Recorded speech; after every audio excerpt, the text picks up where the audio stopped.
in the chat, kind of harkens to Big Show, Mankind, Trip, Angle, Rock, Austin.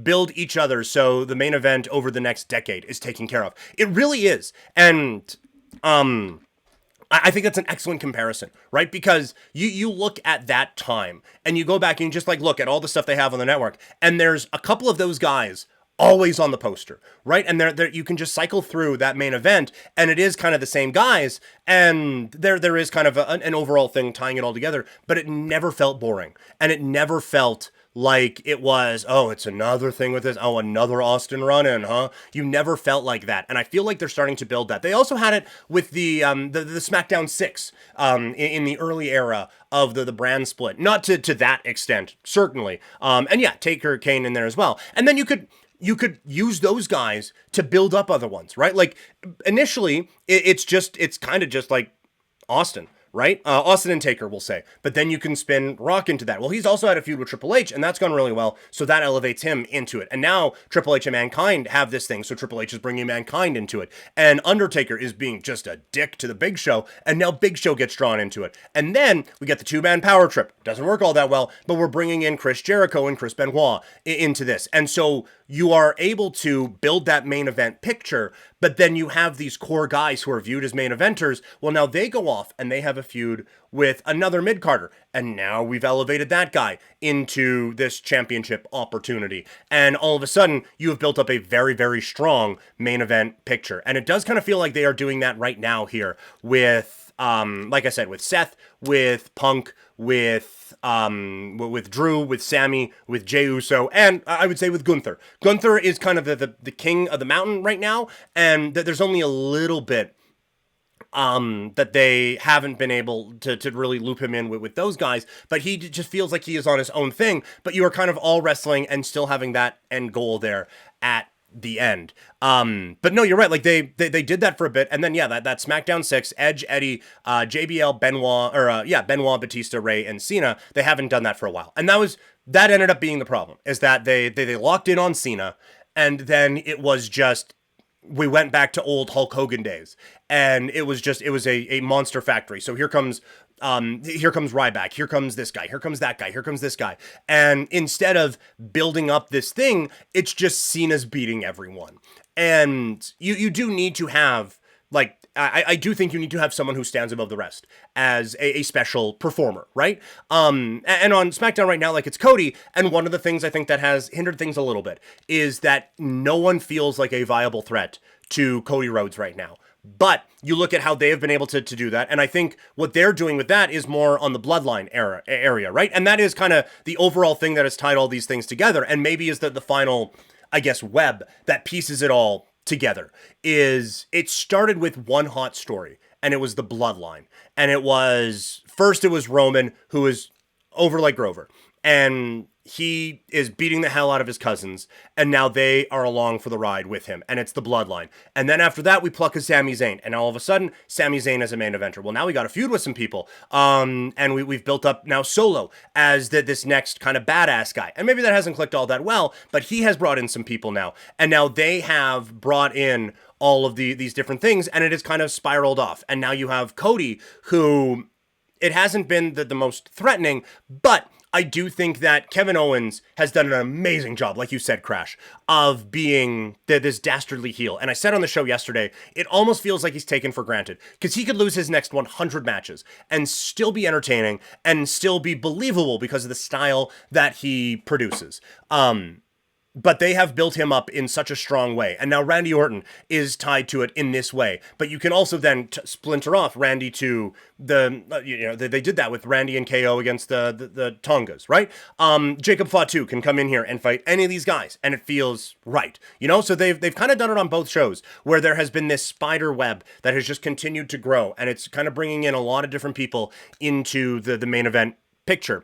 And yes, like you said, the chase is an important part. Look at Cody. Nobody is chasing Cody right now, and they haven't really built that up. And a part of it is a little bit difficult to do in this era, because for a year, it was all building to Roman. We thought Roman against Cody again at WrestleMania, right? And then there was a Rock thing for a little bit, and Punk came in, and there was, got a little bit of the apple cart got upset a little bit there. But eventually we got what we wanted out of that whole situation. And so, like, the problem is now we're all expecting it to be Cody against Roman or Rock or someone along those lines at WrestleMania, but we're expecting Cody to have the championship.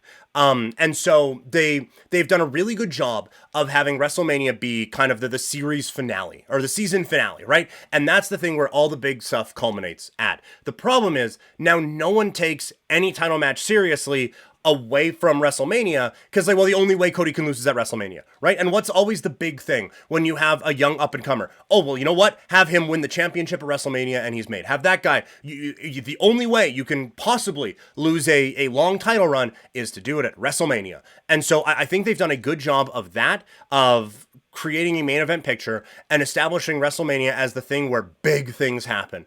But I think that has come at the sacrifice of a lot of other things where, like, we're just not taking it seriously. And I laid out before, I think there's a path that you can take with Kevin Owens winning the title at Royal Rumble, and it still all makes sense.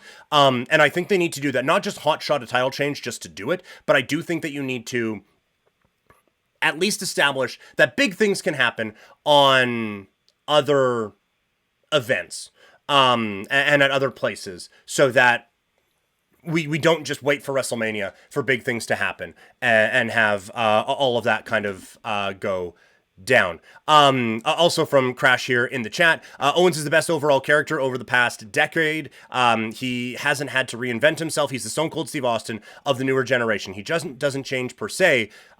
His heart depends on who is in the ring with him. He has been excellent in that. And you're right, like he can bounce between being comedic and being serious very easily, and he still has a bit of comedy, right? Like he the son of a Canadian financial advisor or something like that, the shirt that he had the other day, that's hilarious. And it's still him being an asshole, and it's still him being hateable because he has that style and because he still knows how to get under people's skin. And you're right, like he hasn't had to reinvent himself, but there's been just a little bit of growth along the way, but it all comes back to the same core kind of belief system and everything that he has. And I feel like that's another thing that they've done really well with all of this, is that everyone's motivations feel right for their character, right? Like there's a few times, and we'll get to it in the AEW preview here in a little bit on this stream, but you look at AEW with the Copeland-Moxley story right now,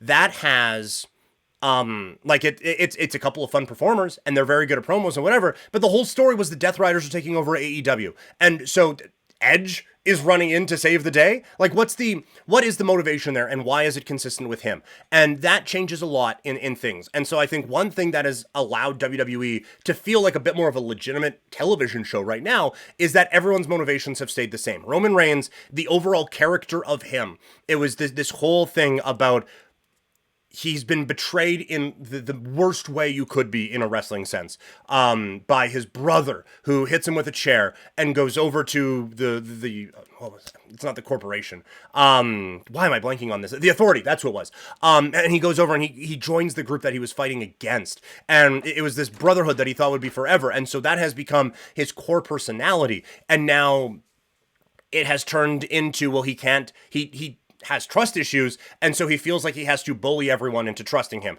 And that is the overall story of everything that he does. Same thing we talked about with Sami Zayn. He is a great dude who just wants all of his friends to get along, but none of his friends do, and he gets caught in the middle of it a lot because he's trying to please everyone. Drew McIntyre is just fucking insane, and he has this hate for the bloodline, and anyone who is attached to that, he sees red with that, even if it can sometimes be illogical. CM Punk is the best in the world, and he has come back for this one goal of main eventing WrestleMania, and people keep getting in his way and keep challenging his status as the best in the world, and he keeps feeling that he needs to prove himself. They have done a phenomenal job of establishing the motivation for every single one of their performers, and that makes for a much more realistic product. Hot take from Crash. Punk wins Rumble, but goes after Seth, for the title at WrestleMania. I think you could very easily tell that story. I think that would be better than Rock wins Royal Rumble, and that goes that way, and then Punk wins Elimination Chamber, and now he's going to WrestleMania, or something along those lines. There's nothing for a Cody Punk main event, as you said. Punk main events night one. I think you can totally do that. And that is the cool part, again, with all of this. There's a lot of different directions they could go in both world title pictures that feel legitimate. The situation that I floated out there, Crash, the other day was there is like Cody against Roman, or Cody against Rock. More Cody against Rock than Cody against Roman.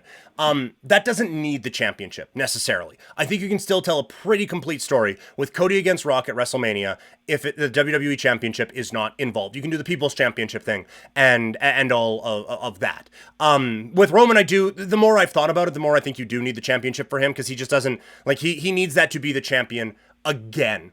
That is kind of that final thing that he needs to get across. But I think you can do Cody Rock without the championship.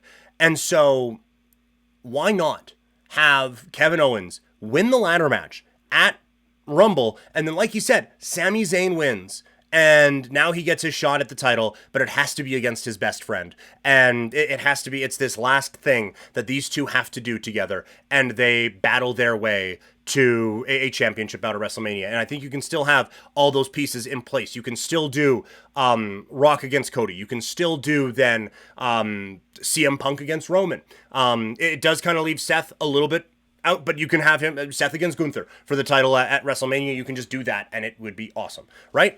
So there's a lot of different ways that you could go. Again, from Crash here, imagine Punk eliminates Rock to win, gets retribution for losing his title at Royal Rumble, so Rock Cena had the title, which wasn't necessarily at all, and those two guys are the final two. Yeah, I think that there is a really fun story you can tell with that sort of a thing, especially with that Punk Rock combination. Get it? But with that combination, that there's a lot of really fun things you could tell. The one thing in thinking about all of this, that there's a lot that we can really get excited about. And that's why I think the men's Rumble this year, very intriguing. There's so much talent. There's so many different stories they could tell. If they could put an ounce of this in the women's division, that would be sweet.